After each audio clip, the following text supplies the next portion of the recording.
All right, welcome back to the Stay Gold channel. I was listening to a podcast the other day, and they said "Stay Gold" on it, and I was like, "Hey, that's us." They were referencing Pony Boy, of course. You know, Stay Gold.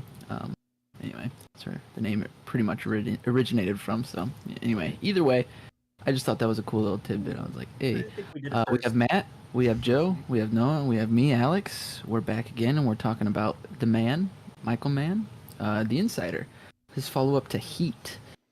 I think this is probably, I think this is his highest rated movie critically. Love Heat, really. Pretty high Wow. on Letterboxd. Yeah, Really good rating. yeah, Yeah. and it is a lot more like toned down, I would say, but it's still got Michael Mann all over it. And I think if anybody else directed this would be a completely different movie. So I'm interested to think or hear what you guys think. Yeah. What did you guys think? First thoughts. I liked this a lot, actually. I don't know. I mean, I knew it was good, and I did Mhm. like it to a certain extent. I think it's just like that's not really my kind of vibe.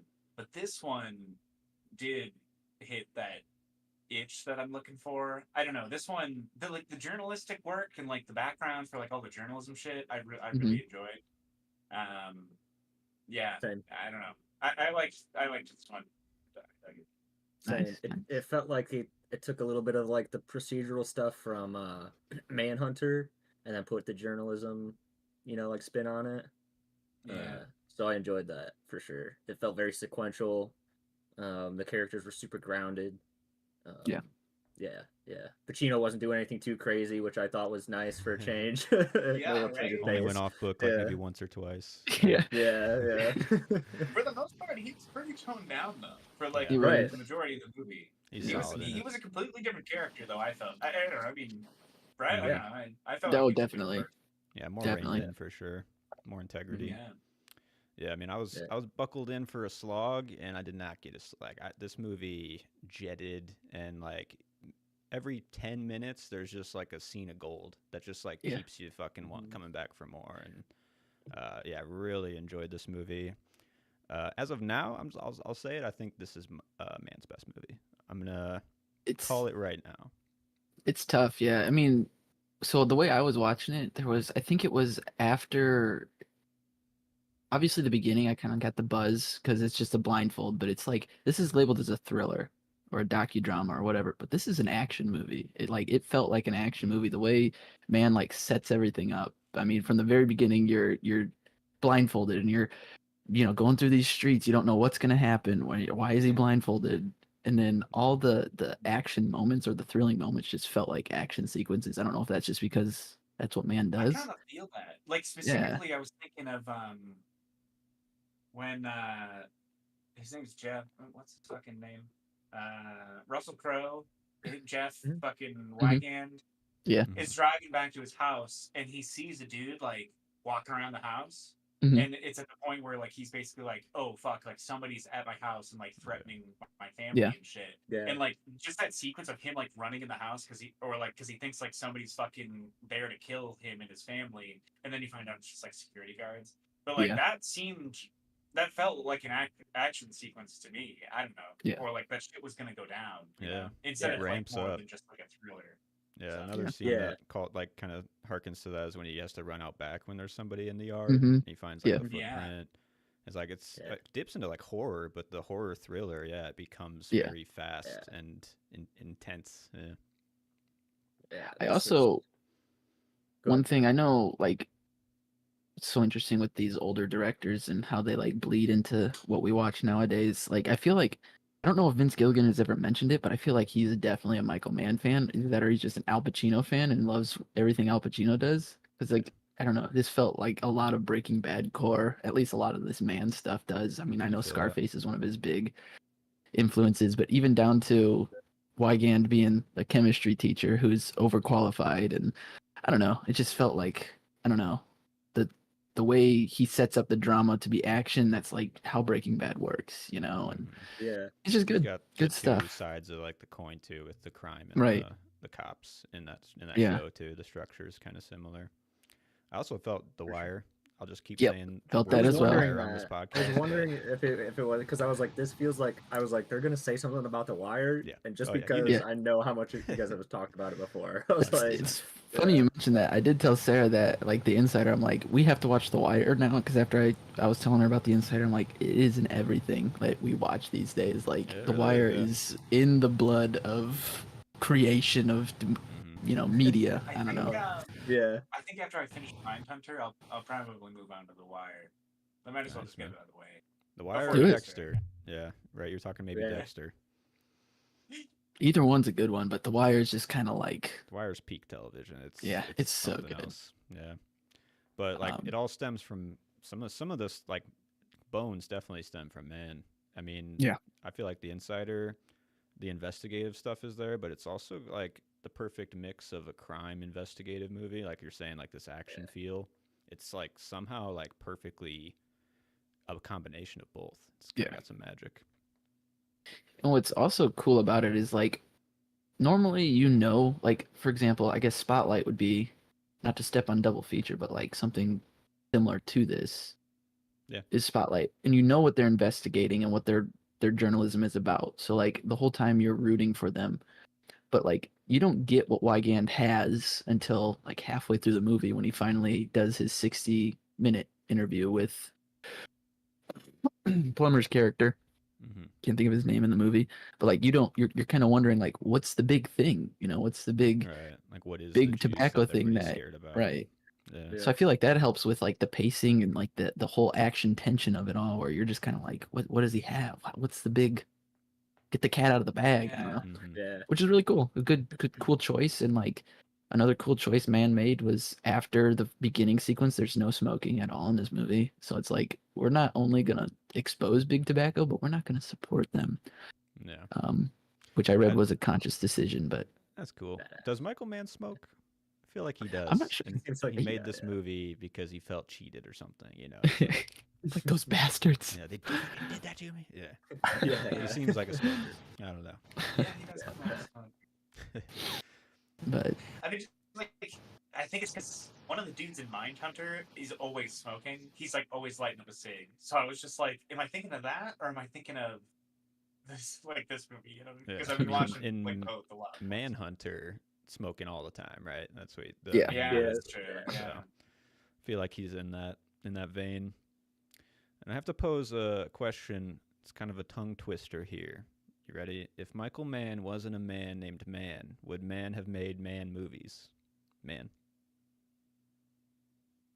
Would Mann have made Michael Mann wasn't named. If Michael I see what Mann you're wasn't a saying. man.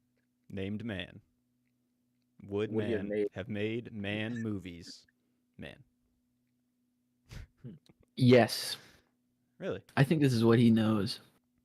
Yeah. Which is the man kind of is nice. just deep in his butt. Yeah, his soul. It's only man.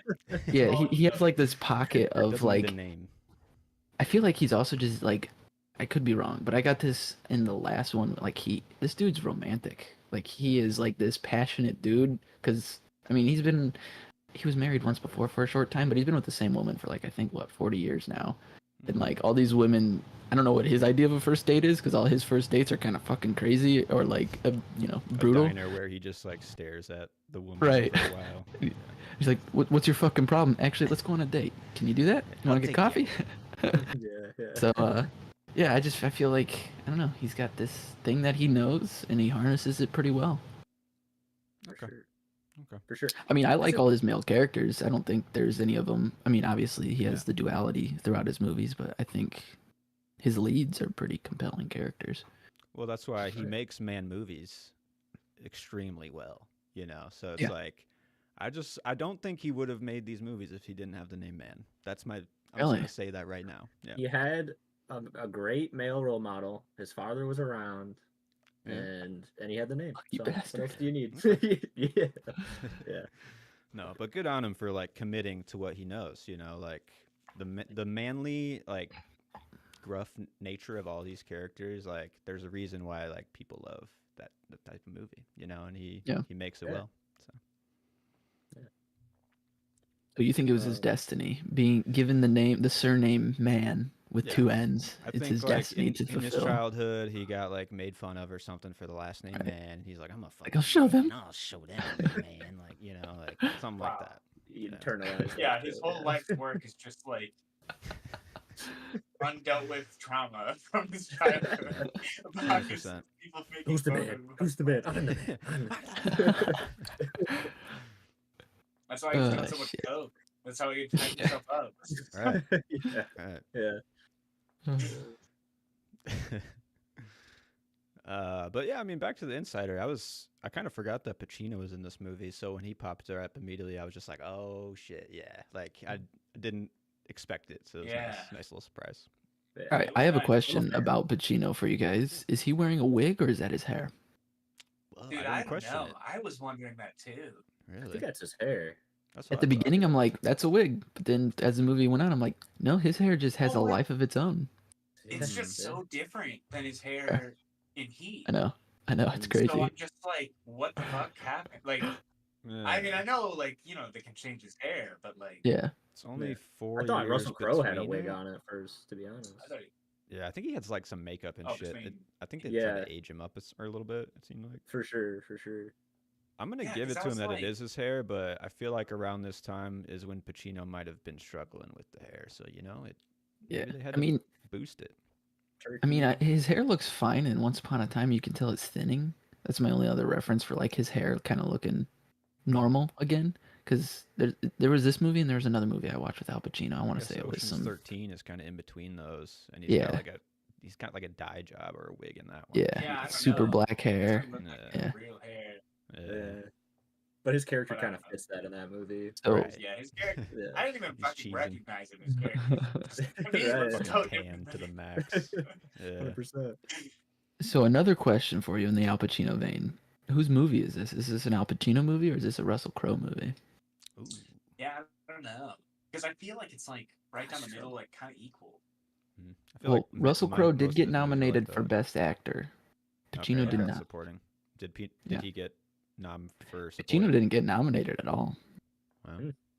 Which I thought was crazy, but because like personally, I mean, I know Russell Crowe did a good job, but like personally, I would say, I mean, we'll get to the categories, but I would say Al Pacino did a better job. That's just me personally, but I agree. This is a Pacino movie. My categories got a little fucky wucky when we get around to like best performance and stuff, because I was just like, I don't know. There's a lot of good ones. There's so many. Yeah. Yeah. Should we get into some categories then? Yeah, let's do it. Start her off. With, I have the budget and box office for this one right away. Oh yeah, that's another interesting one about this. Anyway, continue. Sorry, when I was doing the list of Mann, it's like people went and saw Heat, right? And that was a hit. What was that like 200 million, right, or close to? Did pretty well, yeah.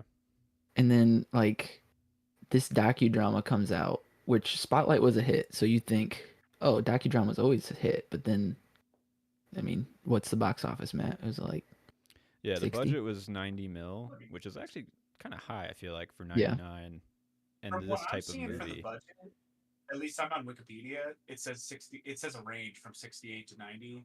Yeah, I mean, that's 90 a would be the fucking highest. massive range. I just go off IMDb, but that's what I use. Yeah. It's always estimated in the little quotes or whatever. Yeah. So yeah. But the worldwide box office is 60 mil. So that's definitely crazy. Underperformed. And yeah, I was kind of thinking the same. It's like after Heat, I guess like this one's not as sexy, obviously, and there is like a controversy tied to it, real world controversy of like news and fucking health, smoking, shit. Big tobacco, which it's still crazy though. Like that much of a difference. I mean, people saw Heat; they obviously loved Heat. They see a Michael Mann movie coming out. I would still give it a shot, even though it's not the same vein. But it's also interesting that this is like his most critically acclaimed movie. Mm-hmm. You know, past Heat. You know. Yeah. The critics loved it. They saw it. Yeah. But yeah, they did. Definitely. And I guess that's what matters, but I don't know. It's just like weird because, like you were saying earlier, this movie does kind of feel like an action movie sometimes, even though it's like not really an action movie. So like I feel like the same people who would enjoy Heat would probably enjoy this movie, but I guess then again, like I also was somebody who said like, I wasn't super interested in Heat, but like I was interested in this, so like maybe that's not the case. I don't know. This one wasn't really on my radar though. I will say, like, I knew about it, but like, I think it's just like hard to market when there's no guns being pulled after Heat. You know, it's Right. like, how do you show this trailer without it just seeming kind of like a boring investigative movie? Yeah. But then you watch it and you're like, oh fuck, this has something going. Shit, I mean, '90s trailers were like a totally different thing anyway. You got the voiceover still, right? Yeah, I think so. In a world with cigarettes everywhere. Ammonia. Ammonia. Ammonia in every cigarette.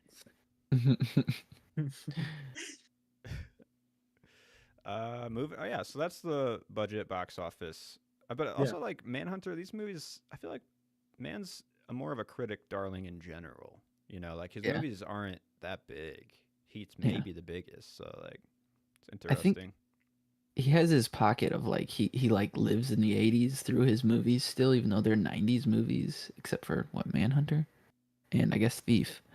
But like, I don't know, I feel like he's super artsy with a lot of his stuff. I mean, the way he stages things, his color palette in his movies to set the mood. I don't know. I just feel like get better and better. He has this shtick where he's like the guy who did Heat, like the best fucking shootout ever filmed, right? But then he's like low-key just like kind of an artist with what he does and passionate about these things that he does do. So interesting and cool. What's the theme here in The Insider? Hey. I mean, I put good versus bad question mark. Here we go. Versus bad. Oh yeah, always goes back. I think it probably is. Like, I feel like it's probably going to be the main theme, but I don't know. Yeah, definitely. I feel like this one's a little bit more focused than his last ones of just like generally good and bad. Because I have corporate mentality ruins the world. Like I feel like just like the essence of the corporate mindset, it infects like the news organization, obviously the tobacco organization, and it just like destroys even the journalists. And everyone and the future too, because like they know there's no going back from it too. It's just like He even says it in the end, you know. And like that's interesting. Oh, sorry. Go on. In that same vein, that's pretty much what my theme was: is what are your ethics, what tips the scales, and what can influence your choices? Money, power. Yeah, it's sticking to your principles and what your legacy is going to be. Yeah, because they do talk about legacy, especially at the end. Yeah, that's tied into the choices you make what you along the way. Yeah. Yep. So, and I mean, we'll get into it, but there's one of my highest of highs has something to do with like a little bit of your choices, your principles, and like the corporate aspect of things, the pressure. We'll get into that later though. Yeah. Well, what did you guys have for shoot your shots? Anything with the body of water. Michael Mann loves bodies of water, but like when he's standing outside for the courtroom thinking, and it's just like the wide shot where it's water in the background, and fuck it, let's go to court. Yeah, pretty cool. Dude, I also have written down when the fucking like the psychedelic morphing of the hotel wall behind him. Oh yeah, that was very cool. A beach or a water shot, I think. Yeah, or like some grass or something. Yeah. With his daughters. Yeah. Kind of nature shot. That one I was like, because I thought it could like get bad or like kind of janky, and it just like kind of morphed perfectly. It was like very tastefully done. Yeah. Yeah, it was solid. Definitely. Yeah. Unexpected too, which was like kind of nice. Yeah. That was a great scene altogether there. Tell him to pick up the fucking phone or whatever. Oh, good stuff. That's like when Russell Crowe just like kind of popped off into the character, like out of the character that he was playing and into like Russell Crowe being a movie star. It's pretty cool. Yeah. I had just one fun little shot. It's in the courtroom scene with the lawyer who kind of just pops off another performance. Yeah. And just like yells them down. And then you have the little stenographer who's just like taking the notes like after that scene of like she's got like a little smirk. Yeah, she's like kind of like smiling like that one. And then just in general for the shots of this entire film, like I'm not a huge like harsh lighting guy for no reason, but I feel like this movie has like very harsh light on most of the characters and it's like very exposing and it just like fits very nicely in the visual like palette of the film. So yeah, for sure. It's a lot of close-ups too. It's like the camera was on everybody's shoulders looking at him. And you can't Yeah, I escape. put a couple of Yeah. those down. Those One were specifically I wrote down was when basically when they're telling him that they can't air the interview, and then he kind of goes off on them. And it's like a weird shot because like it goes from like just looking out his office window to like of like New York, and then it just like his face kind of gets in the picture, but it's like super close up, and then just like cuts to like just the other side of the room, and it's just like people, but then it cuts back to his like close up face again, so it's just like kind of weird. But, no, it's impactful. I put my shots were all those like super close up shots because they're just which impactful. is kind of interesting because like I kind of forgot about it because I watched Silence of the Lambs like 2 weeks ago, but Silence of the Lambs does that too. I mean, like for most of the shots, just in general, are like closer than they should be, which we'll get into that later. But like, I like that. There's something that like that. I feel like it just makes it more clear. I don't know. Yeah, it's like look at this movie character, Yeah. look at this emotion. Like this is important for you to remember. Like, yeah, I don't know. I like that. Yeah. If you have a face, it's like all the information is right there for you to. Mhm. If the actor is doing the right job, it's like literally everything you need. Yeah. Lucky for Michael Mann, he had Pacino and Crow, and then like Christopher Plummer just chewing up everything that he's fucking. My God. Damn. Yeah. And then in the pocket, you have McGill in the courtroom scene where it's just like, where'd that come from? This was 100%. firing. Well, on that note, you got any good quotes? A lot of, so much juicy, like meaty dialogue in this movie. So much. There is, yeah. A big quote was McGill's quote. I'm not gonna read it all, but it's the one about when he says, "You got your rights, you got your lefts, your ups and downs," and then he's basically like, "Wipe that smirk off your face." That was just gets in his face, like to prove that was it. good. Yeah, and he's like, I'm gonna question my client or whatever he says. Like, fucking awesome. Great performance there. But my favorite is "I'm all out of heroes, man. Guys like you are in short supply." That's good. That's going like that's at like a crisis point for the character. Yeah. It's like suicide is on the table. It Right. sounds like that's why he's like, "Where are you going with this?" And then he just basically is like, "Think about what you have. Think about the people that care about you. You care about them, and then you're basically like you're my hero." If that wasn't enough, he's like, I need you because like you mean something to me. Like that's a great line. Great moment. Yeah. That's awesome. And like Pacino could easily have just popped off and done Pacino shit, but like he is just so reeled in this, so it's just very good. Definitely aware. Yeah, he's playing like I guess you would say supporting too. Like he is like kind of always pushing Russell in a way, but not like taking the center. Right. Yeah. Just kind of leading the horse to water, and then but just perfectly. So gracefully. For my quotes, I have a kind of a silly one, but it's like really nice. It's kind of towards the beginning. Fuck me. Oh. Well, fuck you. Just good shit. And I have the line. It's a really nice like whole dialogue leading up to it, but it's in the interview, and he says, "Yeah, I think it's worth it." Like that's it's kind of like everything for that character. Yeah. So big time. Love that. Yeah, I guess it reminded me because I forgot about that scene. The fuck me, fuck you, because it's like the actual like cigarette company people. Yeah. Because like I don't know, in like in like the good versus bad nature of this, obviously the bad is like the tobacco companies, and you do see that shot of them all in Congress like testifying that like they think it's not addictive. But like that's like really the only time that you like actually see like the bad side. Really, it's just like that scene, which is kind of interesting. That scene's amazing too. Yeah, some good shit. Fucking Michael Gambon. Yeah. Okay. So I've got kind of some funny ones too for quotes. I put this guy is the ultimate insider because I just thought it was funny. It's the movie. They said it. But then also I had, which I was thinking about this after I wrote it down. What I've been putting for quotables isn't necessarily like they're like quotable. It's just like quotes that mean something. So maybe I should work on my quotables category. But basically, I wrote down a little early for cartoons, but it's like while he's pouring himself. Right. I like that a lot. Yeah. It's like obviously like if it's a little too early for cartoons, like it's probably a little too early for taking a drink. Yeah, And it just like gives you like insight into like his character or possibly like the day he's had and shit. And then did you like, notice after he said that he like looked at the drink too, or he just kind of like realized like maybe it is too early for this? Yeah, that was hears just it like himself. good shit. I don't know. Yeah.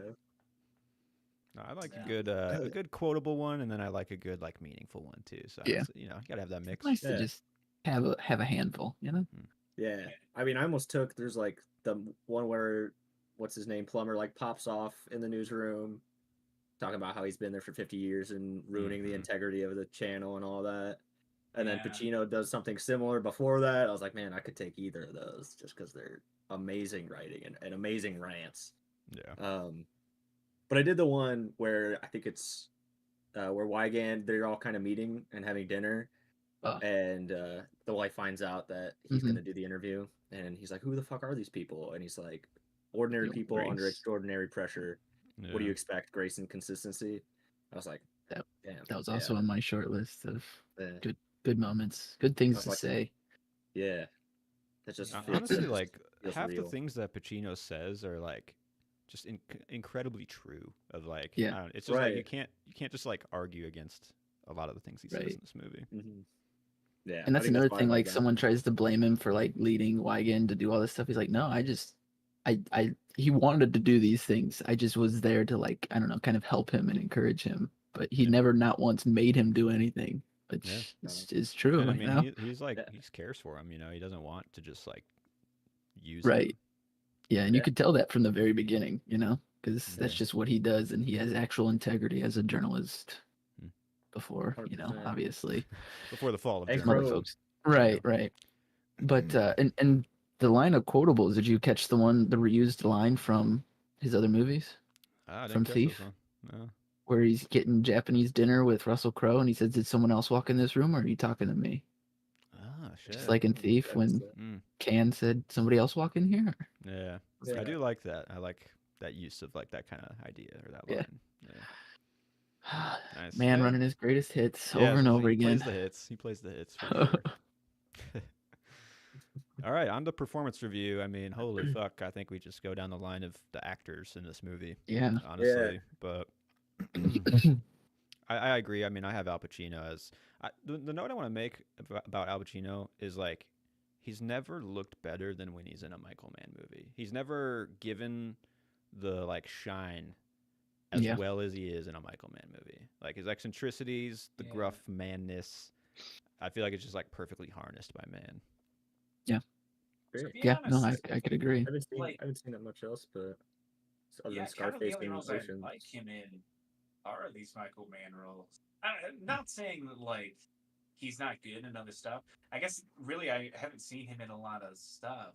I mean, I've obviously like seen the Godfather movies, but like he's just Jack like and Jill fine or... in those. He's in Jack and Jill. I'm pretty sure, right? What's I think so. Pacino stuff, right? The Don Pacino. Oh my god. Yeah. Anyways, what are you doing, man? Yeah, I don't know. But yeah, I guess I don't know. I guess it's like the stuff I've seen him in. It's just like he could have been replaced with somebody else and it would have been fine. This I feel like he actually like, I don't know. He's like flexing. He actually gets kind to of to your flex point, his like acting. where I feel like Michael Mann just like makes a room for him to like pop off like he does. Yeah, definitely. He gets him. Yeah. Definitely. Yeah, I mean Pacino. Obviously, I think that's I think he's great, and it might be the best. But like, if we're talking, I didn't know if I was worthy of adding a new category, but like someone who just steals the show, even if they're only on screen for a minute. I don't even know what to call the category, but maybe we could work it in. Maybe it could pop up every once in a while. But like Bruce McGill and then Plummer, every scene Plummer's in, he's just like he's electric, destroying. Yeah. And he's like 80 in this, and he looks like he could be 60, and he's just firing on all cylinders. And then McGill kind of just takes the whole thing when he's just like pops off in the courtroom and then turns around. He's like, "So where was I?" or whatever. And just like fucking great stuff. Those two are like actors that you've seen in a lot, or at least I Yeah. have, and I'm like, yeah, they're a good actor, and especially like Plummer. I'm like, yeah, he's Yeah. good, but like I understand now completely. Like seeing like Right. some of his earlier work, I'm like, holy shit, like, yeah, he's crazy in this movie. I also have Michael Gambon. That's the scene with like him meeting the tobacco head or whatever. Yeah. He plays Dumbledore. If you didn't know, that's that guy. Yeah. You kind of hear the voice for sure, but that scene, he's completely in command, like in control the whole time, even though he's like obviously trying to push him to sign the contract or whatever. Right. I don't know. It was just great to see him, and he was really good in that scene. Definitely. For sure. Hard Any to other pick. notes? Yeah, I mean, I kind of just stopped taking some of the notes on like highest of highs and performance stuff because I was like, literally everybody is popping. All the scenes are popping. Like, Yeah. This is gonna sound crazy, but I have Russell Crowe for performance review, and then I also have him for my recast, which is crazy. What Wow. the fuck? Yeah. I don't know. Like, Lane? that's what I was kinda saying. get it, though. Yeah, because I was like, he's believable, and like I believed him more as the movie kept going. Something just threw me off. I was like, dude, you could have found somebody who I just like am hooked with from jump. But like he did so well where I was like, okay, no, like he is killing this shit. Like he is Wygand. Like so it was just like I just had a conflict in my brain where I was like, he's good. Yeah. He's good. I don't know what else to say, but like I don't like I feel Is like it someone the- else should be there. Is it the hair? One of It might be. It might be the hair, man. honestly Maybe he's for just me, too yeah, young. the hair did kind of change my mind. I'm not Takes you even out gonna of lie because it was like, is he wearing a wig or Actually- like did they dye his hair? Like what? They, Like they why couldn't dyed they his just use hair. an He older gained like guy? 40 Like, pounds. So Yeah. like, yeah, dude. Like I'm like, dude, he's fucking like big. Like he's like the size he is like now. Like Yeah. like, I don't know. You know what it was? But I think it was like, legitimately, it was that fall that he took, Down that the little hill. spill he took down the hill, or he like hits the tree, he like waves, hits the Yeah. tree, and like Yeah. tumbles.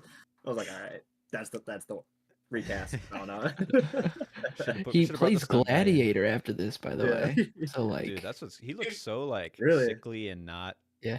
He looks old as Right. shit and not healthy, and he becomes like sexy after this. It's weird. Isn't that Yeah. crazy? kind of fucking wild Roman too, though, Commando. because the score for this, like for specifically his scenes, like the score for this was basically Gladiator.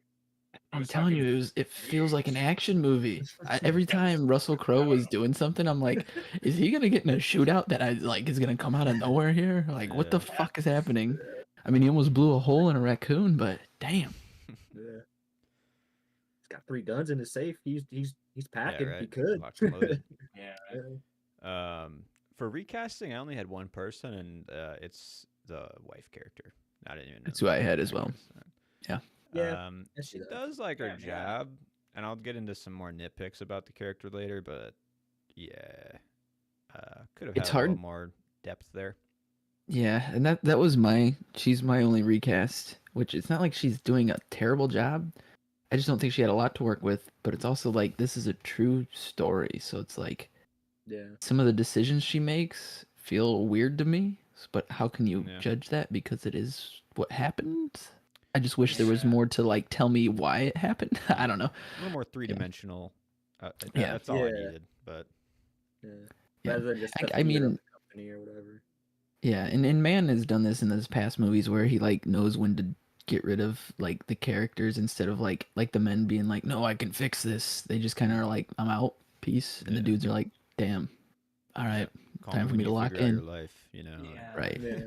Also, I feel like it was kind of confusing, where like at the beginning, like some for dialogue.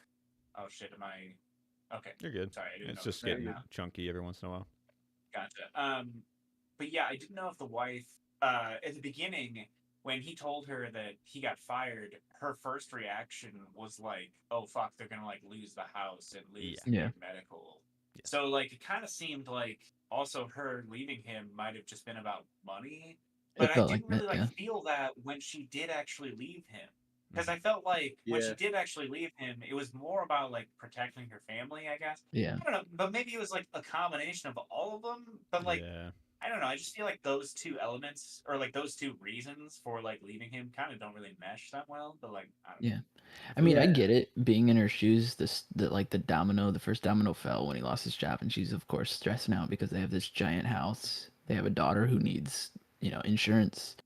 So I can see that like being a strain. I mean, money is a huge strain on a lot of relationships. So maybe that was just the start of it, but it just was never expressed in the movie very well. So For sure. Right. The only time they're Just hard. together is it's only feels like it's the pressure from the tobacco Yeah. company. That's what it feels like. And then she leaves, and it's like, well, okay, that was it. Yeah. That's like I'll just say that's my nitpick is like I understand like you can have a shitty character like that who's like very one dimensional and only cares about the downscaling of her life. Like that's all she fucking cares about. That's fine, but Yeah. like to have it as like the only emotion that you can exhibit in the entire story, I don't know. It just drained me and kind of rubbed me wrong after a while. Yeah. And I mean, I get it too. I mean, that's pretty much besides Pacino's character, kind of like carrying the emotion because I mean, Wygand, he's clearly on the spectrum of some sort, and like his is all logical. Like even when he's outside the court, he's just like, I can't figure out a logical reason to do this or to not do this, and it's just like he can't calculate it. So it's just hard for him to, I think, probably juggle that relationship that he's had with his wife at a more, I don't know, closer level now because now he's not working all the time. I mean, he even says that he'll be home more, he'll be more happy, or thinks he will. But yeah, I don't know.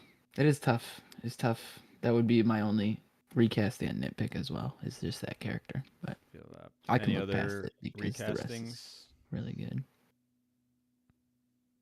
No. I didn't even write one down, but if I did have to go with one, I would also go for the wife. All right. What are the highest of highs in this movie? I guess some of them. Courtroom scene, or I guess I don't know what you would call that. The wherever he gives his circuit courts. Yeah. The way that the dude cuts in to be like, I'm instructing you not to, like, you're just like, oh, fuck this guy, man. And then, like, in every other court scene like that, the bad guy usually kind of wins, or the judge is like, all right, yeah, I agree with you, you know. But, like, this one, it's like, shut that fucker down. That's right. Hell yeah. One of the ones that I had was the Japanese restaurant scene. I think we talked about it a little bit. Just the dialogue in that scene is phenomenal. I think it kind of like, I wrote it really displayed Mann's struggle with like making the movie, because he talks about how will this mean something if I do this? Like, is it only going to be like voyeurism and entertainment for Al Pacino's character? And I felt like Mann was kind of like expressing what he was thinking about making this movie, and will it do something? Is it just like for entertainment, So yeah, I dig that. Hell yeah. I think another good scene would be when Pacino's just like, I quit, because like this whole movie, his main, and he said it multiple times, like there's never been someone that he's doing a story on or something, or whatever it's called, the subject that he's let down, and like his whole goal is to like see this through, and when he finally sees it through, he's just like, all right, now I can leave because nothing's gonna be the same anymore because you're sellouts. So that was good, like encapsulation. I can't even like, I don't have like credibility anymore for like the people for them to trust me. Yeah, it sucks. That's actually my highest of high as well, because it was like the whole flip of integrity. In a way, it's like he's become this whistleblower for the news station. You know what I mean? Like, so I really enjoyed that because it was like a role reversal, and then he relates to Wygand even more at that point. You know, and it's like they almost need each other more to make sure that this truth comes out. And I was like, damn. Right. I was they like, literally are the same characters by the end of the movie. Like, Mann's always like, these guys are pretty similar in his movies, but they're like basically the same at the end. I just appreciated that. Yeah, big time. Another one I had, kind of just like a little bit of a faster, quicker scene, but definitely towards like the action note that we keep saying, is like the driving range scene. Towards the beginning. First off, I just love the look of that scene with the lighting and whatnot. One of my favorite shots is the golf ball actually landing on the green. Just like the vibe of that shot is magical. I don't know what it is, but I think it's just like the ambiance, and then you notice the other guy who's like there watching him. Mm-hmm. That was a highlight for me. Yeah. Like the danger escalating. It's I just like think you just perfectly want to builds hit the golf attention course. in like those kind of Yeah. scenes. What was It that, Joe? does. It does. So, it just like perfectly builds attention. I feel like in like in that scene and like a couple other ones where like they're trying to like intimidate him. Mm-hmm. Yeah, Kind of that half one popped hoping off he would for take me. a club to the guy's car in the parking lot. Yeah, Just, like, smack the window, face yeah. off. Give him a little something. Another good scene. I don't know if we've even mentioned it yet, but like when he takes his girls to school and he has Pacino ride with him, and like the slow progression of him gaining his trust. Like the rain stops, then he's finally in the front seat, and they're like kind of more cordial now. I don't know. That was just like a good start to their relationship. Past obviously the icebreaker happened, but this was like kind of the foundation starting to be laid. Yeah. I thought that was cool. Yeah, that was after the fuck me, no fuck you, right? Because then he calls Pacino and is like, you fucked me. Yeah. That's like them mending that a little bit, right? And then Pacino comes there and he's just basically like, I need to tell you that I didn't do, like, why would I rat you out? You know, I need you. So. Right. Yeah, for sure. Yeah. Any other highest of highs to note? I mean, the only other things I had were like, when he goes out in the backyard, because his daughter wakes him up and says there's somebody out there. Yeah. I put the actual interview, mainly because like that's like the Alex, I think you said it earlier. That's like the first time when Russell Crowe's like Wygand actually like reveals like what he knows. Yeah. It's kind of been like built up, so it's kind of just like the payoff for like you finally get to know like what he knows. And then I don't know. I had like the convoy of police taking him to the courthouse with like some acoustic guitar in the back. Hell yeah. Which like not really impactful. I just wrote down a ton of shit. Props to Mann for like properly recreating a 60-minute feel interview too. You know what I mean? Like the lighting in that too is really good. Yeah, definitely feels real. Yeah. Nice. What are some nitpicks then? Yeah, any? I went over mine if I had to pick one. I initially didn't write any, but then I thought about it, and if I had to recast somebody, and then I had to think about why I would recast. So yeah. I think you could have written that character a little better, in general. Yeah. To add on to mine, yeah. Literally, other than that, I can't think of anything else. Yeah. I don't even know if it could technically be considered a nitpick because it's not really like anything to do with plot.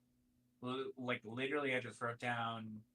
I think it's when he's coming back from the airport when he goes to Mississippi for the first time to give his deposition, and he comes back to Kentucky, and they're just like basically he wasn't supposed to give the deposition, so like he could be arrested in Kentucky. And he's like in the backseat of a car, and it's at night, and like a cop car pulls up next to him, and like the cop is like staring him down and shit. But it's like there's like a light on inside his car, like inside the car, and I'm just like, why would this light inside the car be on? Like this cop wouldn't be able to see him because it's night. So I don't know. I guess it was just like it's not really that relevant. It's just like. Not realistic, so like it's really gotta not. Have that overhead lighting somehow. Yeah, I don't know. It's just like I mean, realistically. What you wanted to flip the lights on, Joe, and pull them over for the light on in the cab? Is that what you want? Hey, that's fair. That's what nitpicks are for, right? Yep. I guess it might have even been like where maybe a light isn't supposed to be on in the car. But it's like there clearly is a light on inside the car because they had to film it that way. Right. So it's like, I don't know, if there wasn't a light on, like realistically, if there wasn't a light on in the car, they wouldn't be able to see each other. But maybe that thought just like didn't occur to them. No, I mean that's like it's like breaking filmmaking like law when you do stuff like that where the light source isn't like justified. So I mean, if you feel that, I mean that's what it is. Yeah, I can't remember. We can get Mann on the horn right now, Joe. And you can just ream him. It's fine. I don't want him coming at me. Yeah, we'll hunt you down. Manhunter style. Yeah. Yeah, he's all like poked up and shit. Yeah. I'll show you. Just I'll tell you lurking in why the I did this. backyard. God, that'd be scary as Yeah. fuck. Yeah, what are we at here? Is it Clever Girl? Yeah. Yeah. Yeah, Clever Girl. Yeah. I have the meltdown scene where Crow's just sitting there motionless. You kind of wonder if he's like dead. Yeah. I thought that was pretty effective, and the way he kind of snaps and becomes like mechanically active after he like sits there for so long. That felt pretty realistic as far as like a actual emotional meltdown. So Yeah, I had when he was outside hunting for the intruder, and like we mentioned earlier that there's no cigarettes in the thing, but like when he bends down to see the footprint, he picks up something, and it could be anything, but it looked like a cigarette butt to me. So it was just kind of like Big Tobacco was here. So I thought that was left the cool. butt. What? Damn, Right. I I didn't didn't even catch notice that, that. but that is Yeah. actually really good. Probably Yeah. is. Yeah. It's fucking even darker, kind of. Shit. Yeah. Kind of fuck yeah, like the dude was. That I mean, was a like the dude was definite probably just like standing there smoking a cig, but also it's Yeah. like their calling card, you know? Like, Right. Yeah. That's what I'm saying. Left So it at the I don't know. cigarette. I could be wrong, but he does pick it up, and it looks suspiciously like a filter to a cig. So It's I thought got that it, was, man. if so, Yeah. cool. You sold me there. Worked. Thinking. That is thinking. Another one I had is the replaying of the interview. I feel like it's like kind of not like a sin, but like you never replay the same thing in a movie. You know, like you don't Yeah. ever need to do that. But this one, it's like you need it because like they're not going to play it again, and Right. you need them to play it again. So like when they Yeah. do, it's Yeah. like really cathartic, actually. And also, I mean, it's just like they cut it up so much that it's just like, all right, what version are we getting? Or Yeah. like, you know, even Yeah. just the final cut, like what they originally cut up, you know? So Yeah. it's just like, I don't know. Yeah, I feel I like it need was to just see what they justified put in. based on, yeah, plot wise, like Yeah. what they actually were, Yeah. They even what the final changed his product voice for actually it. was For after sure. all the cut. Yeah, big time. I guess my Clever Girl is still like the Pacino like role. Actually, it probably is. You know what I appreciated? I put it in like Game Time Decision is like all the hoops that Pacino like jumped through to get the story out. Like he's like talking to other journalists and like basically like leaking all this info so that like it forces 60 Minutes to put the full interview on. Yeah. Mm-hmm. Because I was thinking about it, I was like, dude, like when I worked at the news station and when you found other news stations around, like you were not very friendly to other news stations. Like you were just like, let them shoot their shit, we'll shoot ours, and like try and get the better angle, you know, like that kind of thing. That's like totally true. I just feel Yeah. like this is like they're like investigative journalists. I feel like I Right. don't know. There's like a different niche maybe that like That's what I you know, liked about besides it. like your Yeah, you like know, a code. regular like 6 o'clock. Yeah. Oh yeah, for sure. That's what I liked about it because it was like, oh, they're all just want to make sure this info gets out there because it's just important. Yeah. For Yeah. the general public to know, like, and it just felt real. Felt like what a real investigative journalist would do. Try and go through all these sources, all his connections, and Yeah. get his story out there if he's actually dedicated to it. You know. Yeah, for Yeah. sure. So, yeah, Yeah. that's probably mine. A runner-up for mine would be the exposition dump, but it's done in a way that it's kind of like tasteful exposition dump where they're all eating lunch together, kind of discussing what the case is, and they're just basically talking about how Big Tobacco kind of just like knocks everything out of the park, whatever they get thrown at them. So, but it Sounds like good. didn't feel like you were just sitting there getting fed information because it was kind of like a lived-in scenario. You know, people are walking around in front of the camera, out of the camera, and they're just eating lunch, kind of just talking about it as if it's, you know, part of the scene. It's organic. So that worked. Problem solving it. That was your exposition for the movie. So you didn't have to have a whole scene where somebody's just kind of like sitting there talking at you. Yeah. So- I didn't even feel it. So that's Yeah, that's exactly. successful. So it's cool. Hell yeah. I have one more for my Clever Girl note, and it's one I've said before, but numbers at the beginning of your movie, because in the maybe like first 15 minutes in, Russell Crowe asks the question, "How much money am I going to get from this?" Mm-hmm. And he says $10,000 to $12,000. And maybe I just like hearing the numbers or money or like something triggers my brain to be interested. But also, it's like a conflict of like, what will I sell what's the price that I Right. sell myself for, or Mm. whatever, like. But I just like putting numbers at the beginning of your movie. I think it just like clicks a brain into place or something. Yeah, gives you a Definitely. goal, an obtainable Yeah, right. Exactly. substance. Yeah. Something you can picture. Right. 12,000 G's. Yeah, he's like, oh, I have a couple maybe I suitcases. would do that. Yeah, it like kind of makes your Yeah. brain work. Yeah. Any other notes before we move on to double feature? I have a Okay. couple double features actually. Ooh, I couldn't triple decide. feature. Whoa. Triple feature. Oh shit. Triple feature, baby. What you got? I have for like a little lighter but similar subject. Thank you for smoking. It's like the Yeah. opposite side Yeah, that's of what I big put. tobacco. Yeah. Okay, It's- yeah. I don't know if I'm gonna be able to watch that movie the same after watching this one, unfortunately. Yeah, I right. know. Yeah. Yeah. I thought about that. I was like, this just feels a little like distasteful to be like cheering on the people on that Yeah. side. Yeah. It is. I love that movie though. It's a fun movie. It is fun. It's good. And then I thought the new Civil War would be like a more serious news documentary drama kind of thing. Yeah, that's a good And one. I just really Didn't even liked think that about movie. that. It was just Oh, a yeah. good journalistic movie. I had Yeah. as mine Gone Girl. I don't know. I just felt an urge. Yeah. Like, I It's a think good one. the way I clicked it was Nice. visually. I think they kind of fit together nicely. But The Insider is Yeah. all about like the cold hard facts of journalism and like the procedure. And I feel like Gone Girl is more about like the sensationalism of like journalism without knowing any of the facts and all the speculation and whatnot. Yeah. So Yeah. it's just like kind of a nice like two sides of the coin. Yeah. Hell yeah. Wow, that's really interesting. You get a little Yeah, bit I of mean, taste of that in this one when they're like trying to smear him a little bit.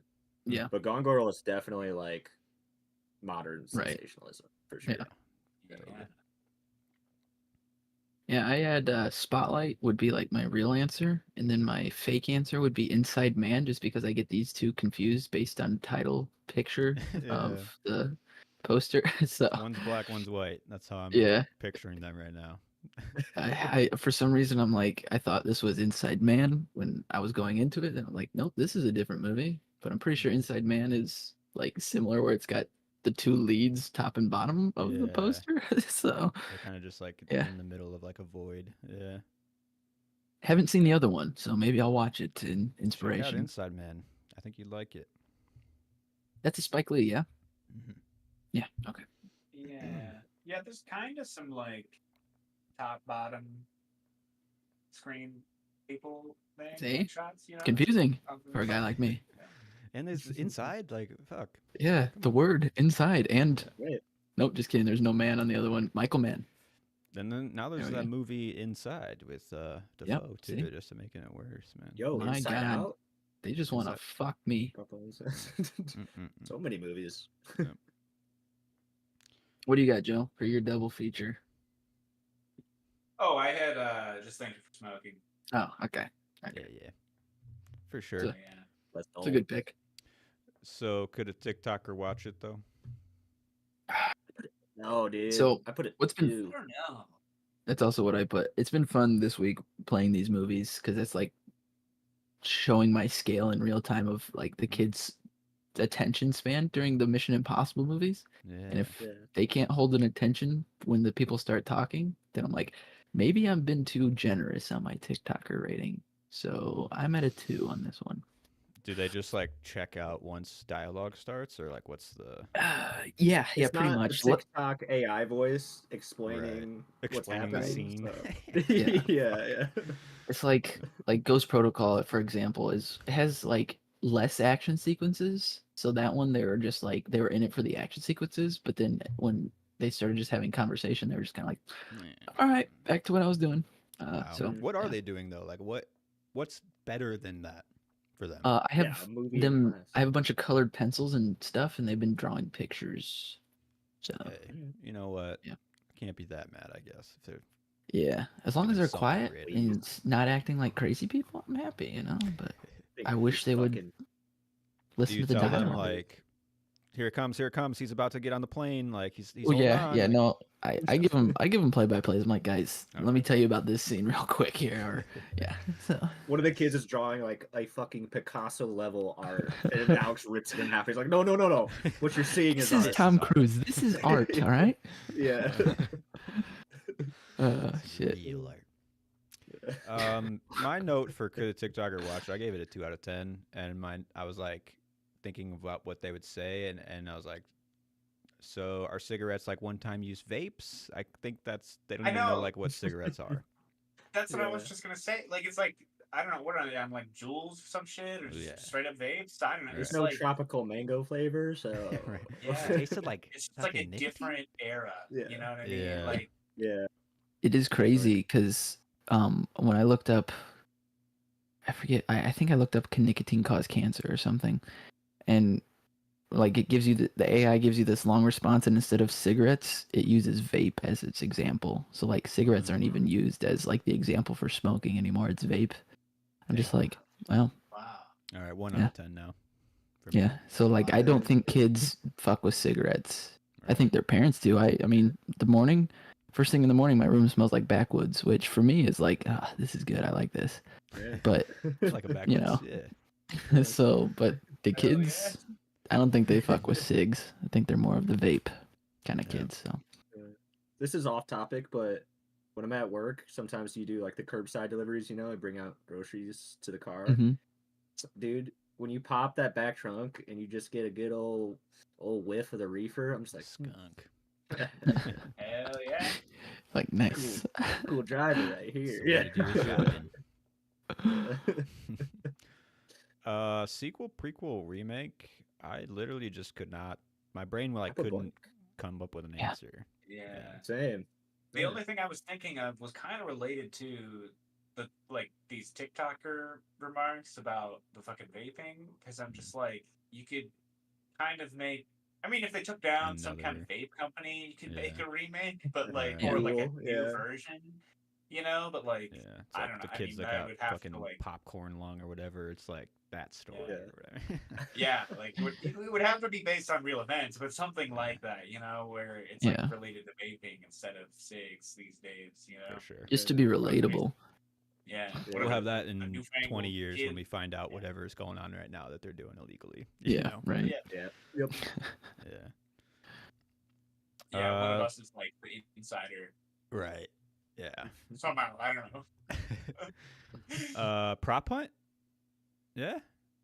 Oh. Is this where it's supposed to be? I don't know. Get me some cigs. Yeah. I don't know. I didn't really. Yeah, this is where I put it actually. Okay, good. On my new updated sheet. I can move it to a different spot. Maybe after double feature. I think that's where I had mine originally. Was after double feature. I'll do that in the future then. This is another one I had blank though. I couldn't really too much. Yeah, I also left it blank. I had one note is that I just want the old phones back.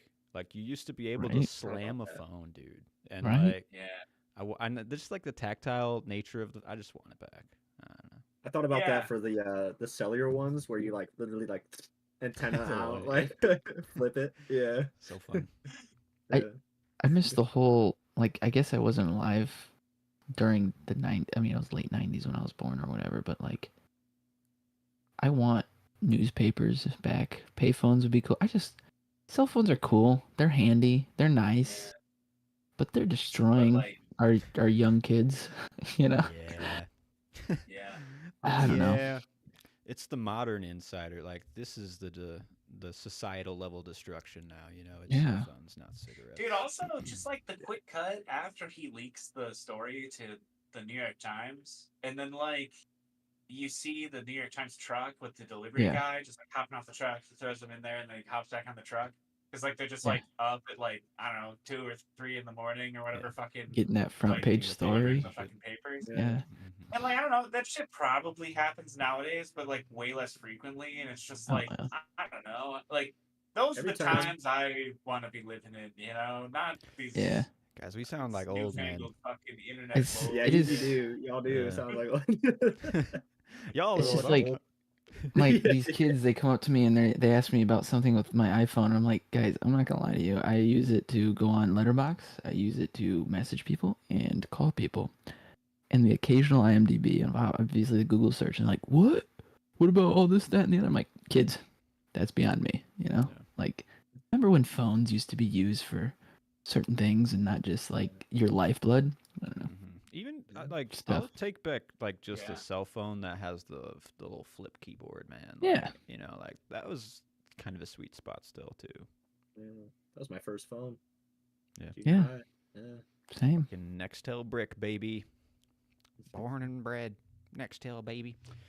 That old Jurassic Park ringtone you need. Yeah. Hell yeah. Nice. Hell yeah. So star power, I think it's a 5-er. I don't know what you guys have, but I have 5 as well. I was like, I think I'm getting a bit crazy giving 3 5-star movies in a row to Man, but like the dude's pop off, dude. Dude's doing it. So He is. Yeah. Yeah. I put 4.5, but I could go up to 5. Because I mean, so far this was my favorite of Mann's movies, and I already gave Heat 4.5. So like, I don't know. Holy shit. I think I would think I might revisit go this for one 5. over Heat. I think like comparing it to like All the President's Men and all these other like investigative type movies. Spotlight, I love Spotlight. It's a great movie. All the President's Men, fantastic movie. This is the best investigative movie I think I've ever seen. Like, hands down. Okay. I think I could agree with that. Because Spotlight was like the best, the standard for me. But watching this one, I'm like, this just has a different like hum to it than Spotlight does, and it's kind of nice. So I assume that would also be 3 yeses from all of you guys. Oh yeah, definitely. Sure. Yeah, probably. Yeah. Recommending would be a little bit harder, but yeah, that's what I was thinking. Still would. I waffle between 4 and 4.5. Just because solely because I think I enjoyed Heat like just a tiny bit more. But and I think Heat might become 5-star for me in the future. Yeah. But yeah, 4.5. I'd be down for either of those. Cool. Yeah. We're in the good stuff because I'm a bit worried for the future of Man. I'm not gonna lie. After this one, I think we're gonna have like, fun. All right. Yeah. I think it's gonna be fun. Man, based on our TikToker conversation. Yeah, I mean the future of humanity is kind of what I was getting at. Right. But also Michael Mann's movies are looking a little dire after this as well. Gotcha. Dude, Collateral's still in there. Come on, That's now. true. Yeah, we got Collateral. Miami Vice is really good. So I'm excited for those. I'm pumped. Miami Vice is one of the ones I haven't seen. That and Ferrari, I think, are the last Man movies I haven't seen. Wait, so are Black you guys Hat saying that like these next couple are gonna be bad? Like Ali? No. I haven't heard great things about Ali. I haven't seen it. And I just know I forgot about that one. Public Enemies is a movie that I just did not enjoy when I watched it. So that's really what I'm worried about. And then I'm kind of excited for Black Hat. I didn't hate that movie. I didn't love it though, so I'm curious. But Ferrari, also, I don't know about that one. I think I'm most excited about Miami Vice. I mean, Jamie Foxx and Colin Farrell in it. Yeah, in Miami, doing Vice with long hair, doing cool ass shit in cool ass fucking cars. Florida being man. men, just dudes being smack men. my ass and call me happy. That's all I need. All right, so Ali next week. Shall we get into our follow-up discussion from Manhunter? Kind of just sparked. Yeah. We all wanted to watch Silence of the Lambs, so I think we're just going to do a little discussion on that. Yeah. I don't have first I don't have any great categories, but this is the first time you've seen it? For me, yeah. Yep. Nice. I've never seen it before. Yeah. I mean, I think this is the first time I've seen it like all in order. Because like I've seen it before because it was like always on TV back in the day. Yeah. But I don't know if I ever like. Joe, you're on TikTok. Be honest. Be honest. Yeah. I've seen the clips.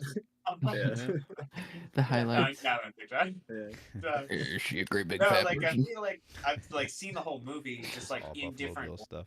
kind of because it was just always on TV. And For sure. All the like iconic Lecter scenes, Right. you know, you kind of have seen them somehow before it. Yeah. So fresh off of Manhunter, who's the better Lecter now that we've all revisited Silence? Who is Anthony Hopkins? Ooh, really? No question. I would say Okay. so too, honestly. Yeah, I was a bit really? skeptical on just like the performance of Hopkins in general, but by the end of it, he won me over. So Okay. Yeah. I'm Team Cox, I think. He's Team still Cox, good. you say?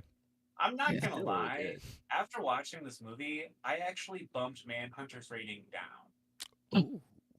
Why is Manhunter came first, Joe. Keep that in mind. I don't care. That doesn't mean anything to my me. God. Look, I understand that like the whole concept of coming up with something new. That like the first one is usually like I don't know the one that people The remember, genesis. but it doesn't always make it the best one. Not saying that Manhunter was really like the first, but it was the first of the series.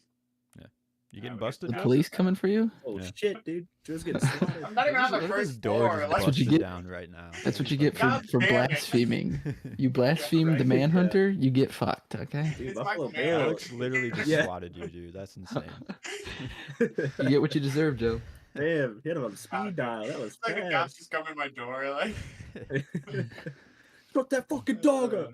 I don't have a dog. I don't have a dog. yeah. But anyway, yeah, I bumped my rating of Manhunter down. I think I only had it at 3.5. I bumped it down to 3 actually. Wow. Okay, whatever. But You know, I God, was tough I was beat. debating that. for the first half of rewatching Silence if Manhunter was the better film. I'm not gonna lie. 'Cause Really? The first half of Silence of the Lambs, like, I'm not impressed that much. Like, throughout. Agreed. But then the Okay. second half starts, and I'm like, now I get everything. You know, like okay, that's I mean, I that guess was my I experience. understand. It's a slow Yeah. start. It It's like a is. slow ramp Yeah. up, and For sure. it's It's kind not of even, weird I guess the the way it paced very starts. well. Yeah. In my opinion. And like Manhunter, I mean, you get to Wow. the Lecter interview so much quicker in Manhunter, and like that really sets the tone and pace, I think, for that movie, because that's I feel just like such the a early great one scene. in Silence though too. I don't know. Yeah. Maybe the hype level around Silence is too great because like you go into it and you're like, yeah, here's Lecter doing the fava bean shit, and it's like for me that scene isn't even that great. I don't. Yeah. Maybe that's just me. Yeah. It's so I don't dramatized know, too, guys. because like he's I'm not gonna underground, lie. buried I'm in this deep completely on the dark other prison. end of this Damn. situation. Like, Okay. I'm like for Manhunter, I was bored the whole fucking movie. Like, I Oh was my not God. into it. And this, I was into it. Like, I don't know, because Okay. it was like a kind of a different situation. It's obviously just like a woman living in a man's world. And like, to be honest, just from her running in the woods, probably just nostalgia for me because it connected with me running at the state park all the time back home. Yeah. But like, I don't know. I was just in it. I don't know. It was just like picking Yeah. out little details and stuff. So maybe that was No. why. But like, That was a- it's not like that- I don't know. That was a big. I guess I can see how it was kind of rough for people to get at the into this beginning. movie at the beginning because it is kind of slow. I feel like I was personally. That's cool. Yeah. No, I think no, like the I'm on end- the outlier on that too because people love this fucking movie. So yeah. the end definitely turned me around. The whole like gender aspect of Silence of the Lamb really pushed it higher for me. For sure. I don't know. It's just like the You sure it's psychology not of it. Buffalo Bill or- or He was looking pretty good at those nails, that hair. Those nipple me rings. think. I know. I'm curious. Those Yeah. nipple rings. It's only one nipple ring actually. Oh, just one. Yeah. Even better. Yeah, keep specific him in here. check. Keep him in check. Yeah. No, I agree. Well, I with just that, like noticed. I'm just like, why is there only one nipple ring? though. Yeah, I that's mean, to fair. be fair, if I was to get my Oh. nipples pierced, I think I would only get one because the first one would hurt so bad. I'd be like, I'm good. I'll just keep right. one. Regret. Call it good. Yeah. Yeah. Yeah, that hurt. That hurt. Yeah, I no, mean, there's it's a pretty lot fucking of hot, I'll tell you that. there's a lot of like Sorry, what? sorry, I'm just like trying to add on to Noah's point because like I think that's like you're right on like the protagonist is like way stronger because it's wrapped in like a theme actually. Yeah. Yeah. Even like she's just running and like the dudes are breaking in their necks to like look back at her. Like there's just Dude, there's little literally touches here so and there. many Like, Right. shots where Yeah. it like flips between her and a room full of men, right. or like her like walking into an elevator full of men because she's Mm-hmm. just like Yeah. living The in a man's power world. dynamics is like so hard focused in Silence and she's dealing with literal psychopaths who have these like power fantasies and against psychopathic women, fantasies. mostly, Right. like, yeah, for sure. And it's like, wow, this is just the society that has bred these people, Yeah. So yeah, it just hit home a little harder for me. Manhunter again, like I think Brian Cox still is solid. I think the procedural aspect is still really good. Man's still cooking, like, but Yeah, that's turn I up don't the know, heat, man. ain't it? Fucking Lecter with when he escapes and the cop is hung like Yeah. that's horror cinema. I was like, God damn. Yeah, that Yeah. sequence like really It's awesome. popped out for me this watch. I was like, holy shit, Yeah. this is incredible. And it just like Would goes you- for like another 10 minutes that you like are like, oh, it's just it's like continuing. Just Like, keeps yeah. going. Yeah, Yeah. yeah. So I know this is considered a horror movie, and it's the first and only horror movie to win Best Picture. Would you guys consider it a horror movie or a thriller? I'd probably say it's a thriller. Yeah. I would agree. Yeah, I I'd mean, say it's a thriller too. Yeah, I they mean, I get the massaged it a horror little bit for aspect the at the horror. end, Dips into horror, but but overall, I would just say, yeah, it's a thriller, psychological thriller, if anything. yeah, Yeah. psychological Yeah. thriller. Yeah. I mean, if what But- we just watched with The Insider is thriller, like this has the same energy. Right, So, you know, it's definitely. different, but like it's there for sure. Suspense throughout. Yeah. Yeah. Yeah, I don't So know. we've all decided it's a fraud at the Oscar. It did not. It's not a horror movie. So Well, like what's scary? Yeah. Like, what would you say Manhunter is? did do it first. It's just that the killer is spooky. Like he's a scary guy. that's the thing. That's what I don't get. Like, I mean, they try to make it theatrical when he's like locked in this basement and the dude's beating off next to him, and you see some ejac, you know, in the line of fire. But like, is that scary or is that just Horror. gross? You know? Yeah. Yeah. I don't How's know. that hot? I mean, I mean, maybe the Scary at all. scary aspect, putting yourself in Jodie Foster's shoes, but Yeah. I mean, it's Mhm. women are living in a horror movie. Maybe right. That's where it comes from. You know. Yeah. Yeah, I guess. Then Yeah, maybe again, it just So I resonated you, for the time. you go back into massaging it into the horror category. You're just kind of like, Well, yeah, sure, A it's little bit. Mhm. Yeah. So I looked up like the book because I was wondering if like the book was just classified as like psychological thriller, but it is technically psychological horror crime thriller. really. And the Psychological movie horror. apparently is technically Well- psychological horror. I will say, reading Red Dragon, I was actually there was moments in Red Dragon where it was like I looked out when I was reading it when I was in high school. I looked out my window to make sure like nobody was staring at me through bushes, but like that was just because the book was Yeah, just 'cause I didn't super know, fucking like- spooky. Yeah.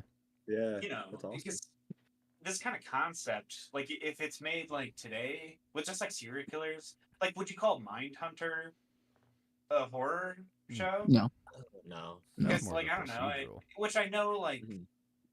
there's like differences, but I mean I just finished the first season of Mindhunter yesterday, and like even that sequence where the main character goes to see Ed Kemper at the end of the season, and like Ed's like in the hospital wing of like the mental prison or mental institution prison place that he's getting kept at.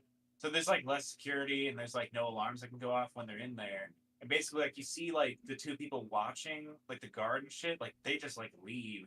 And like it's only the FBI dude with Ed Kemper in here, and Ed like gets up and he like hugs him, and the dude just like runs out and has a fucking panic attack. But like the Yeah. scene is so like sketchy because like you think like You just he's kill gonna him get right fucking then. murdered. Yeah. Yeah. But like still I wouldn't classify that as like horror. Yeah. I would just say that's like a Psychological thriller. you know. for Yeah, sure. I mean, horror makes your Yeah. heart race in a different way than thrillers do. Like thrillers, you're Yeah, kind of like yeah. excited. I think Horror there's is a just growth kind of like, aspect to horror too. do I need to shower after this? Am I Right. gonna go Yeah. home and die? Like is I it don't the know. cannibalistic nature? Like is it like the cannibal thing? Like because I mean he fucking Maybe. eats a dude's face off and then like Yeah. uses the face as a mask. I mean like That's just another Tuesday, is that baby. the horror element? Right? Well, I guess like Uh, my question then is like Scream, because that's the hardest to delineate here between like because when I think about horror, I kind of think about like supernatural type shit, you know, or just like Yeah. general horror concepts. And Scream is a horror franchise, but it's all about just killers and you know like That's kinda like a what- slasher. yeah. I was Slasher, gonna say, yeah. what's the difference between slasher and horror? Yeah, Or I guess like if it's a similar. slasher flick, it can fall back into horror then, you know. But Yeah. this one's Silence isn't a slasher flick then at all. Right. It's Right. not. Yeah. I mean, it Okay. gets a little gory at the Yeah. end, but other than that, there's nothing like, it's not like no iconic weaponry besides Lecter's mouth. But You're not you getting know, chased The down mask by maybe like someone. there is like a Yeah. little bit with the mask imagery. yeah. Yeah. I don't need to We'll give hear it to 'em. like the horror. It's only a horror movie. It's like okay, dude, you know. Right. Any genre stuff where it's like you really try to box it in, I feel like kind of you can just like leave that to the Redditors. Yeah. That's all. That's what they're there for. Hell yeah. The neckbeards will argue about it. For the next 100 years. Yeah. So I guess along with like, well, I don't know. Okay, so another thing I found or that I like wrote down was just like the dialogue sometimes, because like specifically sometimes people will say things but then like do other things. Like there was this one time when she's interviewing Hannibal and he's like, he specifically says they'll never let me out while I'm alive. And then he immediately goes to, I'd like to be moved to some place with a view, or like a stream, or like a forest. Yeah. And it's like flipping from they'll never let me out alive, which is like pretty clear. Like obviously, like I mean, to where he wants to get moved, but it's like also underlying, can I escape there? You know what I mean? Because like I don't know, if he sees like a forest or a stream out the window, like he's thinking about escaping, like as he's moving. But like I don't know, it's like the dialogue and like how he acts in the scene. It's like subtle, but it's like you're like clearly he's planning, like, and he's trying to manipulate her. You know what I mean? Which For like sure. I don't know. I think like I was like kind of hating on the Lecter, but by the end of it, I was like I came around on the reason why they go to Lecter and he's such an important psychopath character is because he's the smartest psychopath to ever live, and like he's the one that will literally wrote him articulate. down as like a cannibal Sherlock Holmes. Yeah, he's a genius, and it's fucked, and that's what's terrifying. I mean, like he can tell you exactly what he's thinking and why, and what this person's thinking, and why they're doing it, and like every other psychopath they talk to is the crazy dude who like squirts blood on him, clearly people. Yeah, it's like yeah, it's just the weirdos, right? It's too far gone. I think that's the like Jeffrey the Dahmers, right? Well, that's what I loved about Brian Cox. Like when I was comparing the two Hannibals, I liked Brian Cox's performance because it also demonstrated how smart he was with the telephone and the gum and all that. All right. And what's his nuts? His intelligence still came through in Silence of the Lambs. Where it's like, okay, this guy is a doctor. Clearly, he's articulating like a diagnosis for Buffalo Bill here. Yeah. So she's a great big fat person. It's I get the like iconic nature. He was size 14. I did have a nitpick though of the iconic line of like, a census taker came once and I ate his liver with some fava beans. What the fuck is a fava bean? You really hate the fava bean. Nobody knows. What the fuck is a fava bean? And then he's also like, obviously, it was all the rage in the vegan diet back in the day. Yeah, he does the iconic like mouth shit. It's like that's when you think of Silence of the Lambs, I think of that scene, and I watch that scene and I'm like, the scene's aight. I don't know. Yeah, maybe that's what it's doing for me because I also didn't really feel anything with that scene, and then I don't know, maybe Manhunter was just nice and refreshing for me. Watching Brian Cox, how was like, I'm not gonna lie, that was too much for me too. So like, here we go. Yeah, get on the Cox train. We're almost there, guys. Besides that, like, I mean, his performance is great. Yeah. Besides like that instance, I mean, like, it is good. Like, literally, I don't know.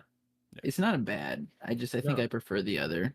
Maybe it's just the way the other one was set up too. It just felt more realistic, like an actual jail cell, not like Shutter Island. You know. True. It was like we said about the shots earlier, because this was filmed like it's almost every shot, not even just like the ones that are of like a person when they're having a conversation. It flips between the two. It's even just like a person walking. It'll be like way closer than it normally would be, which like personally I liked because it just makes everything more clear and like what the viewer's like supposed to be focused on. Yeah. But specifically for the ones that are like close up on the person, like we said before, it's just like they're really like doing the job. And I feel like just being there that close to Anthony Hopkins, Hannibal Lecter, it kind of just did it for me. So like maybe it was partially just like the technique too that was working for me, and maybe not necessarily his acting, but like because like again, when he does like the thing, like it's too much. Like so I don't know. Yeah, it's a flourish. He's trying. That's for sure. He's trying something. Yeah. There were a lot of close-ups, even like with Buffalo Bill, like when you're in his little fucking den lair. Yeah, and he's They like, push the lotion working on on his skin. God. I thought Yeah. Buffalo Bill, like, he's the real highlight performance of the film for me, honestly. Definitely. Like, Yeah, creepy as he hell. stands out. Talk about a horror villain. My God. Yeah. Yeah, He he's like pretty good. commits to the weirdness, and I guess Yeah. like his brand of weirdness is more easily believable than Hopkins for me. So Definitely. it's like, Yeah. it just like clicks fair. into place for me. Plus, I've watched Monk as a young boy, so to see the captain from Monk doing this wild shit, it's Yeah. fun. Good to see you got work elsewhere. Yeah. I didn't really have any other As notes far on as it though. the people I was saying gonna things say, and doing other things, I did actually have one more thing I wanted to say about that. Specifically, his name is Mr. Crawford, I think, but he works for the FBI. He's like Jodie Foster's boss. Mm-hmm. Right before they both go to the houses and they realize that they're actually at swapped places, he's on like a plane and he calls her to give her the information. But at the end of the call, he basically says that like they wouldn't have been able to catch him without her, and that he and won't they thought forget they it and had. stuff. Yeah. Yeah, They thought they had but then caught he says they won't forget it, and then she's like, "Oh, well, thank you, sir," but he's already hung up the phone, and like it's probably like a situation where he's like doing other shit, but I took that as like, I mean, he That's probably maybe doesn't even mean that, and like she did get promoted, but like it kind of like he kind of just like has to say that maybe because she's like a woman. It's kind of just like all talk, you know what I mean? Because like obviously he just hung up the phone and he kind of probably doesn't give a shit. He just like Right. has to say that, you know. Yeah. Which I I took thought was that. kind of smart. Yeah, for sure. That was definitely in line with the themes Yeah. throughout the whole movie. So I appreciated that too. It was like, oh, he was like her mentor, but he probably didn't really care. More using her to get a job done than anything. Yeah. Yeah. The subversion of that sequence too, where it's like she literally states like they're like 4 hours away or whatever, 4-hour drive, and then it turns out that she's at the right house and they're not. That's just a great little twist. Oh yeah. Yeah, that whole scene where she's going through his house. Yeah. Awesome. Great. So good. I mean, the whole thing is great. I wrote down one thing about that I thought was like just like a minute detail, but it was like a good detail. Like it's when she gets like right in the house, she has to use the phone, but it like shows like a cut of the kitchen and the gun is on the stove. And then like after she asks to use the phone, she like pulls her gun on him because he doesn't want to go in the kitchen. And then he just runs in the other room and you don't see him again. But then like from a far away shot, you see her go through the kitchen and you see the gun is like no longer on the stove, so he's like grabbed it. But like I don't know, it's just like a little detail that like you could miss if you weren't like paying attention, I guess. But Definitely. I don't know. Yeah. I thought it was a good detail. For sure. How big was that fucking basement too, dude? That thing had corridors and got a whole well in it and shit. Yeah. Yeah. When you got hobbies like that, you kind of gotta, Yeah. The house fits the person at that point. Like, like what the fuck? I don't know. Some people build home theaters. Some people build basements where they stretch out their victims. I mean, torture. It's just whatever you're into. Yeah, you're right. Sometimes you wear your friends, and sometimes you watch movies with them. So. Any other thoughts on Silence versus Manhunter? I'm gonna give Silence 4 stars. I looked it up, and Kubrick apparently loved this movie. Yeah. He said it was one of his favorites. Yeah. All right. Yeah. Then we can't be wrong, Joe. It reminded me of Kubrick shit, to be honest. But like, I don't know. I guess I haven't seen a lot of Kubrick shit. So that makes me feel real good, Joe. It means we're in the right boat here. If Kubrick said it was good, we're good, man. I agree. It's a 3.5 movie for me, but that's what I had it at before. But I gotta give it a little bit more credit. Yeah. That's interesting. Maybe one day like, it'll wear on me. We're like totally flipped on this and Manhunter, Alex. I put this as 5, and wow. I had Manhunter. Okay. Manhunter's now a 3 for me. Dang. Okay. But we're like completely flipped on this, which is interesting. Yeah. You gonna keep going with the series after Silence, or I might just I don't know. finish them? I'm gonna watch the show probably. Definitely check the show. Yeah. I think I'm gonna watch the movies because I do want to rewatch the new Red Dragon because I remember thinking it's fine, but then after watching Manhunter and then like reading reviews, it seems that the other Red Dragon is kind of hated. So I'm a little interested. Yeah. Give it a shot. So Will you watch it soon? yeah, sure, why not? I mean, I'd watch As long as it. it's if it's would the rest streaming of you on guys want to something. watch it? I mean, might as well, right? I'm I'd gonna be down. probably Like, just finish the series. So if you guys want to do it, I'm here for it. Yeah, Okay, let's yeah. do it. Let's Yeah, you know what? Fuck yeah. Let's start tackling all of Hannibal's stuff. So wait, when Let's is do it. Red Dragon? When is that? Because That's there is 2000 another Hannibal movie as well. Should we watch? I think there's Hannibal and then Hannibal Rising. I think there's two. Right. Yeah, And then there also Red is. Dragon. Let me see. I think Red Dragon came out first, though, didn't it? Before Hannibal? Or am I wrong? So- Red Dragon was 2002. Yeah. Okay. Yeah. And then Hannibal is. Oh, yeah, 2001. So Hannibal and then Red Dragon. Okay. Hannibal Rising is 07. And to be Yes. quite honest, I mean, I'll probably watch that one, but 50-50. Well, let me. Probably not great. Yeah. I could be wrong though. Hannibal Rising. They got a whole new Hannibal actor. It's got Dominic West from The Wire. Apparently, this one's directed by Ridley Scott. The Yeah. 2001. Yeah. I mean, I'll watch that one and I'll watch Red Dragon at least. That's for sure. I'll watch those two. But I'm down with that. I've definitely seen Okay. that Hannibal Rising. Looking at the pictures, that I have seen that, and I remember it being super hokey. yeah, seems like it. But yeah, let's do. So Hannibal is Hannibal next. Ridley Scott. yes. Okay. Alright. Okay, so next week just Hannibal and Ali, or Sounds good. Cool. Hell yeah. Decent. Sweet. I think Any- I think I'm off Tuesday next week, so I won't have any timing Nice. issues or nothing. If you guys happen to watch the new Mission Impossible and want to talk about it, I might go see that. Yeah, I'll probably go see I'll that. be seeing it hopefully on Thursday, as long as school lets me out on time. If not, I will Okay. do anything to go see it. I was gonna do another stream on my other We'll see channel that. for Mission Impossible if you want to join, Alex. Yeah, definitely. I don't know I'm- night, but we'll talk about it, I guess. Yeah, let me know. I mean, I've been rewatching them all constantly for the past couple weeks, so Yeah, I'll need your perspective. It'd be nice. hell yeah. I'll try not to be such a glazer, but yeah, if you want me, I'll join. Good luck. Glaze away, man. You're It's gonna be just so glazed out hard, by that point. You know, honestly, and I've been watching the Mission Impossible, and the big picture released the Tom Cruise movie draft, and I was just Yeah, kind of like so- died and went to heaven. Yeah, So it's been good. It's been a good couple weeks for me. you're eating. So Yeah. Yeah. Anything else you guys want to talk Uh, about before we hop off the stream? no, I got nothing. I have to It use the really- restroom. I've just been watching Mindhunter, pretty much it.